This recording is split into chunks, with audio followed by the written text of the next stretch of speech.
What we found out is that each one of us is a brain and an athlete And a basket case. A princess. And a criminal. Does that answer your question?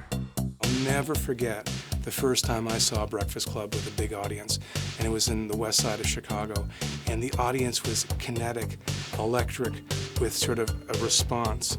Kids would say a line on screen, and kids in the audience would respond. And there was this sort of, prayer group meeting to it that I think people recreate in their own home movie environments now when they see those movies. Around 10 years after Breakfast Club came out, I felt like, why was this movie never gonna go away? I mean, I'm trying to do this, I'm trying to do that, I'm trying to, grow up as an actress, blah, blah, blah. Now I'm very comfortable with where I am, and I like it. I like it that I have a daughter who's never seen a movie I've been in, but I think she's gonna like this one when she sees it. I like that it isn't dated and it's still around. It's like a once-in-a-lifetime part. People don't get those kind of parts very often. So I feel like actually it's this huge gift, the whole movie. But at this point, I can't believe that I was in a movie that has had that kind of, made that kind of stamp or had that kind of effect on so many people. It's crazy. I've had a lot of time to think about the value and the sort of impact that film had, and I'm honored by that and blown away to be a part of it. And I think that really my feeling about why the Breakfast Club works is that it's a sort of deconstruction of stereotypes. It allows us to see everybody where we think they are, and then by the end, if there is a moral or a fable to it, that we're all more alike than we thought, And I think that that's powerful. Okay, fine, but that doesn't make it any less bizarre. What's bizarre? I mean, we're all pretty bizarre. Some of us are just better at hiding it, that's all. And it was strange when it came out that I would get letters from all over the world. Like, I didn't realize that the high school experience, not specifically, but in a general sense, it's similar to people in Scandinavia, based on their letters, or people in Eastern Europe. It was like, what?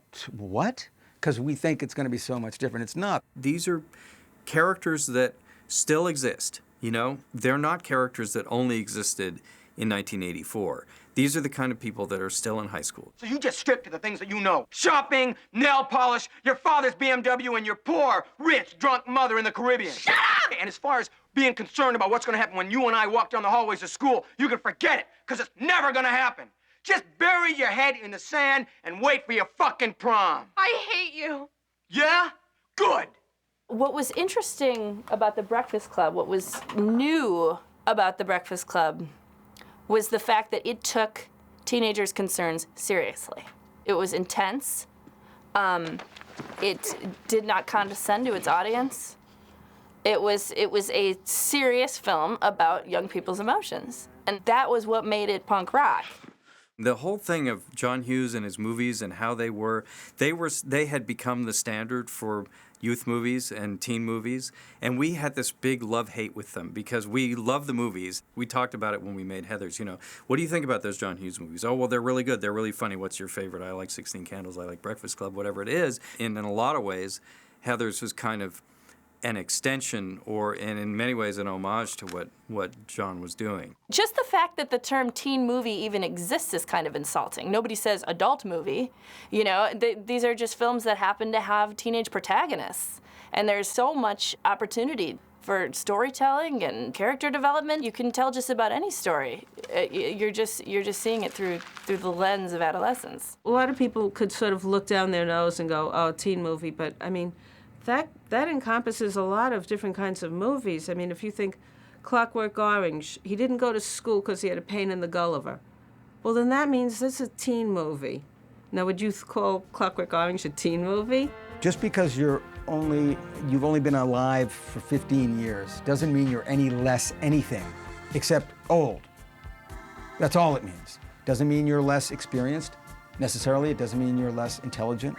Doesn't mean you're less sensitive. It doesn't mean you're taking things less seriously. It's like these are for younger human beings. Meaning, because they're only 10, start thinking that they don't know what you're talking about, because they do. Don't leave people out in the cold. Don't. And don't talk down to people. Don't. It never works out. Sincerely yours, The Breakfast Club.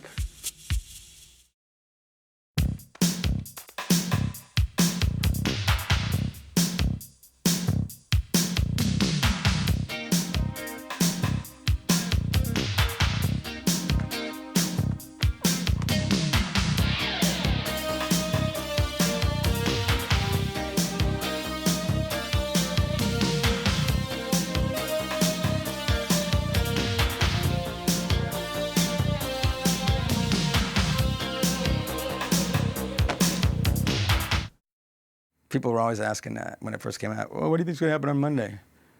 Like, I don't know. I'd like to see how Allison comes in to school on Monday. I think I'll support Allison either way. Whatever she does, that's how I'm going to play it.